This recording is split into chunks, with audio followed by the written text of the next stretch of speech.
Yes, guys, welcome back to the channel. Welcome back to a brand new video. Arsenal are through to the quarterfinals of the UEFA Champions League.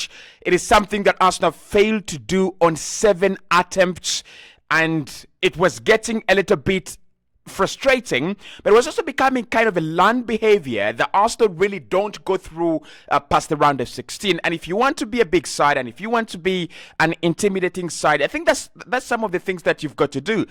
You've got to go past the round of 16 in the Champions League almost each and every time, and that is what we did when we beat FC Porto 4-2 on penalties. It was Navi. It was not very, very convincing, but I'll tell you, the atmosphere was very, very inspiring. And I think you learn from games like this. There's a lot to learn from as an Arsenal side that is so young, first and foremost, but also as an Arsenal side that is trying to compete on two very gargantuan fronts as well. The Champions League is no joke, and the Premier League rest this season, I don't even know what to say. So for us not to be consistently putting in the work and putting in the pressure and competing with the likes of Madrid and competing with the likes of Manchester City at the same time, you've got to give us credit. Very young side, very young manager. We are actually doing a fantastic job. So in this video, I'm going to be diving into that game and why I thought Arsenal really had so many lessons to learn. And we'll be diving into the performances of the players, and we will be doing a ranking for their performances. They really looked very good. In my opinion, if we went out, I would say one thing: not good enough. That is what I would have said, not good enough. But I think if you're Mikel Arteta and you look at that team and you look at FC Porto and how they were prepared for us, I think Arsenal really had a very good game. And the fact that it went to penalties, it was not due to really being being weak. It was because FC Porto are a resolute side, and they are really a quality side, and they deserve their flowers and they deserve the respect they got by getting out on penalties, right? Everyone thought Arsenal would blow them away. Arsenal would blow them out of the water. That didn't actually happen, did it? Right. So let's dive into the performances. Let's start off with David Raya, serving 2 penalties on the occasion. But also, he had his, I think, 1 or 2 very, very good saves. Now, what we didn't see in this game is Raya's ball distribution, especially when it comes to throwing out the ball and trying to catch the opponents off guard. And why was that? Is FC Porto were very, very clever, and I thought Otavio and Pepe really had good games. So when you come to the Emirates Stadium, and I think many Premier League clubs who watched this game might have picked up a couple of points to use against Arsenal. When you come to the Emirates Stadium, you cannot allow Arsenal to get you on the break. You cannot allow Arsenal to go quicker and throw that ball out. You can't allow a goalkeeper to throw the ball out to Leandro Trossard or even Bukayo Saka, because their pace is blistering, and they're absolutely going to destroy you when you allow them to do that. And again, that is something that David Raya didn't get to do in this game. But for me, I've given him a 10 out of 10. The penalties, gosh, like Spain, please, whoever is managing Spain for the Euros, this is the guy. This is the guy. I don't want to see Unai Simon in goal. I think he's good, and I really like him. And I think his ball distribution is absolutely top tier, Unai Simon. But David Raya, the quality he is adding, penalties, he's a good shot stopper, first and foremost. He's a calm head, plays out from the back, sweeper goalkeeper. I mean, if I don't see him for Spain in the Euros, I don't know what I'm going to say. I don't know what is the point then, right? So for me, David Raya, 10 out of 10. He's the reason why Arsenal are through. He is the hero on the evening. Him and Leandro Trossard and Odegaard, obviously. Those are the 3 reasons that Arsenal are where we are. And of course, we're going to talk about Martin Odegaard, Captain Fantastic, absolutely devastatingly good yesterday. So David Raya, let's go with a 10 out of 10. I hope most of you will agree. Now, Ben White, I'll give him a 7 out of 10. When I compare his performance to the previous performance against Brentford, you will agree with me that there was something that didn't click very, very well in his performance. And I'm not sure, I don't mean to criticize him. I don't mean to say he had a very, very poor game. I think you would have misquoted me if you think I said that. I think he was pretty much the Ben White we know, who is really improved, but he lacked that cutting edge, and that could have been because Saka had a poor game, in my opinion. That could have been the reason. Saka had a poor game, and maybe that didn't allow Benjamin White to play the way he plays. And you could see from the goal in the first half, Odegaard creates that goal from the left-hand side, not from the right-hand side. And whatever we tried to do on the right-hand side, it was just not good enough. Either the cutback was not good enough, either the cross was too much, either Saka powered the cross a little bit too much, or too early, or too late. And I thought the right wing in that game actually didn't give us the quality that we wanted, although the left wing as well missed Gabriel Martinelli. So Ben White, 7 out of 10, not a bad game for him, but I thought he can do better, and I won't be surprised for him to come back and have a very good game against Manchester City when we come back on March the 31st. Okay, Jakub Kiwior, 9 out of 10, and this is the reason, right? This is the reason. He had Conceição running at him, and I think FC Porto got this absolutely wrong, really, really, really wrong in their strategy. So their strategy, especially in the second half and in the first half as well, was sit back, don't really sit very deep, and you could see it. They were not trying to sit so deep because they know Arsenal can hurt you with those good deliveries in the penalty area. You could consider an own goal. You could make a mistake. So they were not sitting in very deep. They're trying to make sure that there is a very good distance between the goalkeeper and the back line. And there was also one guy that I really, really have to give his flowers, Otavio. Pepe was disgustingly good, but Otavio, that boy is good, really, really good. So, and I thought Jakub Kiwior's job in that game was to stop the counter-attacks down the left-hand side, or right-hand, is it right-hand side for Porto then?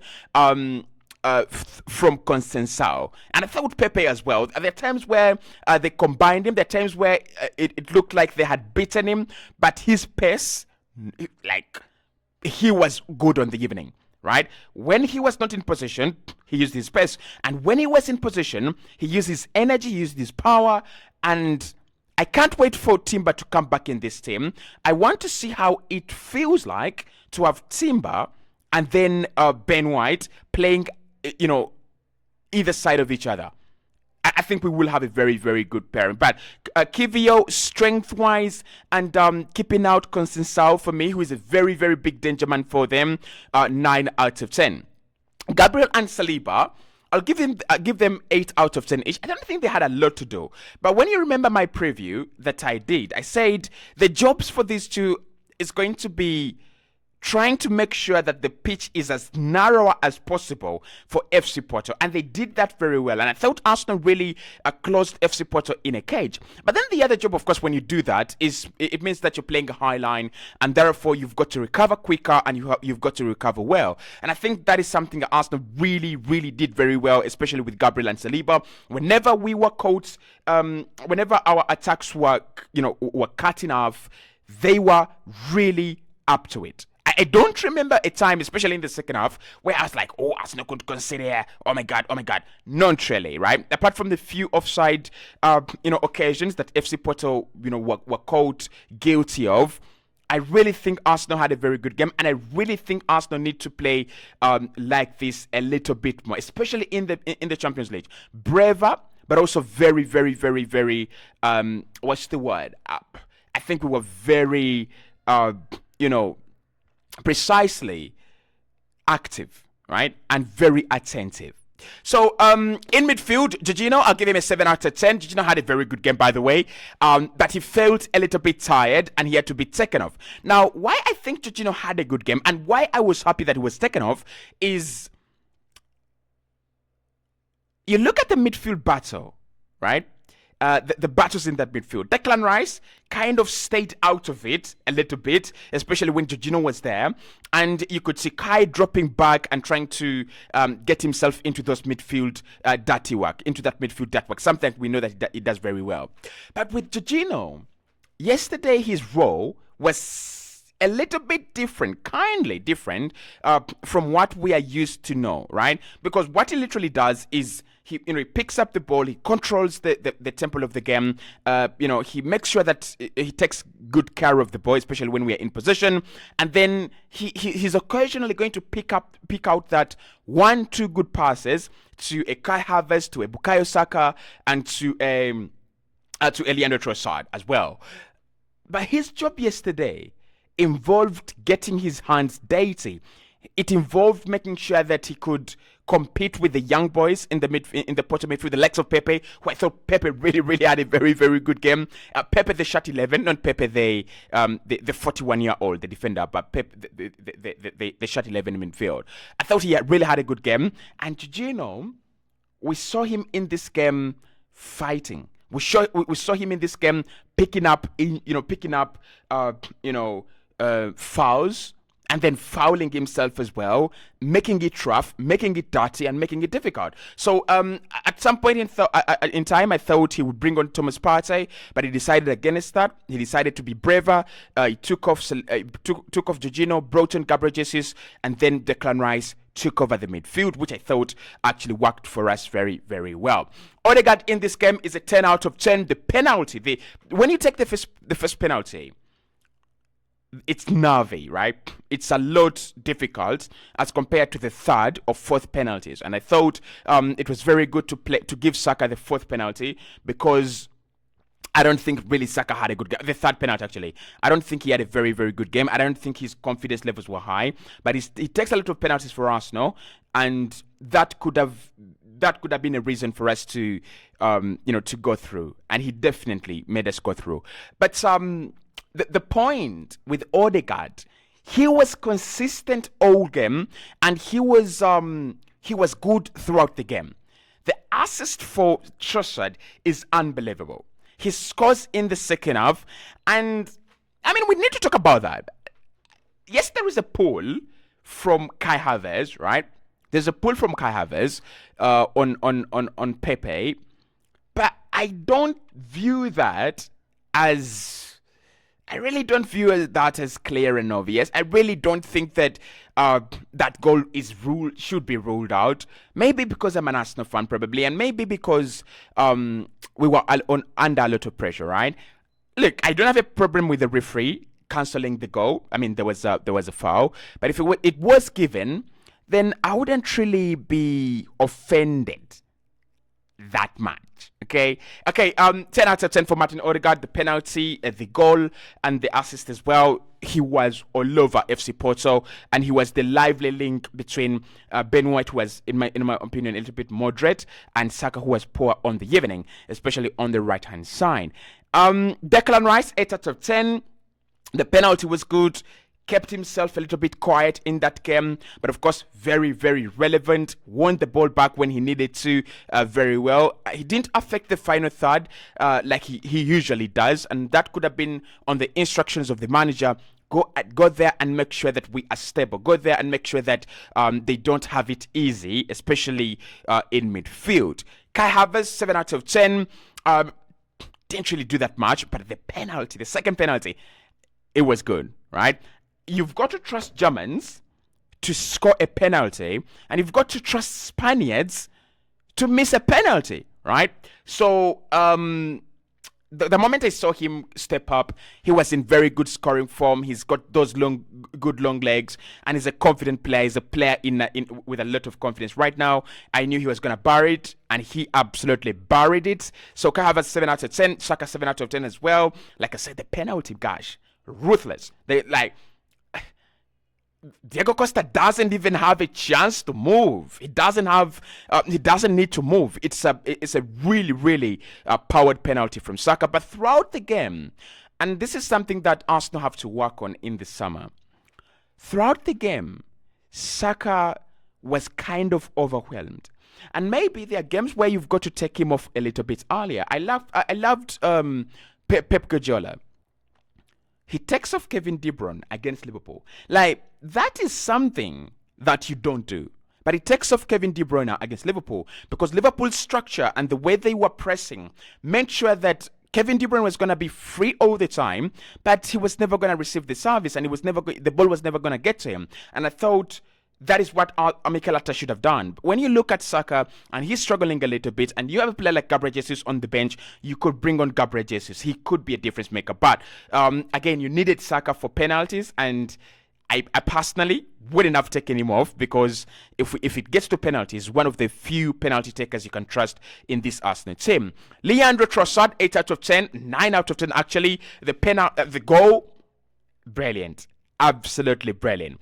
And I tell you, we didn't sign Mikhail Modric, and maybe we'll have to go back to the market, because Trossard is older. And maybe next summer or the summer after that, Arsenal will have to go back to the market. But I think there is real value for money for Leandro Trossard. That goal is the reason why we're here talking about Arsenal being in the quarterfinals. Gabriel Jesus is 7 as a substitution, and Alexander Zinchenko 7 as a substitution as well. I thought Gabriel Jesus impacted the game when he came on more than Alexander Zinchenko. And I think the plan for Zinchenko to come on was to invert into midfield and allow Ben White to withdraw a little bit, because he's got that ability to pair up with Declan Rice and form a double pivot, and then Kai Havertz and Odegaard would also pair up in front of them to form a box midfield. That really didn't work well, Mikhail. That really didn't work. But of course, it didn't work because the game had gotten out of control, and we are not Manchester City. We don't have that calm head to put the game always to bed early, or to stay calm in those nervy moments. We are not yet there. We're not Manchester City. I love the performance. Mikel Arteta, a 10 out of 10 guy, did whatever he had to do to make us go to the quarterfinals, and the coaching staff, 10 out of 10. The referee, I don't know. Talk to me about the referee, right? Talk to me about the referee, because I loved the consistency. And he wasn't the best referee on the night, but I would give him that game again and again, 10 times out of 10, because he refereed and he officiated it like a UEFA Champions League horror game. Right, one mistake like this, it cost the other team, a place in the quarterfinals. So he allowed it to go, he allowed it to play. He didn't have big decisions to make, but when he had these small decisions to make, he just played it on and played it on and played it on, to an extent that we reached a time where Porto were not wasting any time, and Arsenal were also not wasting any time as well. We are through to the quarterfinals, and I'm gonna do a video on Cossy's Arsenal podcast, who is coming next, and why I think Barcelona should be the team Arsenal are asking for, Barca or Bayern. See you right in the next one.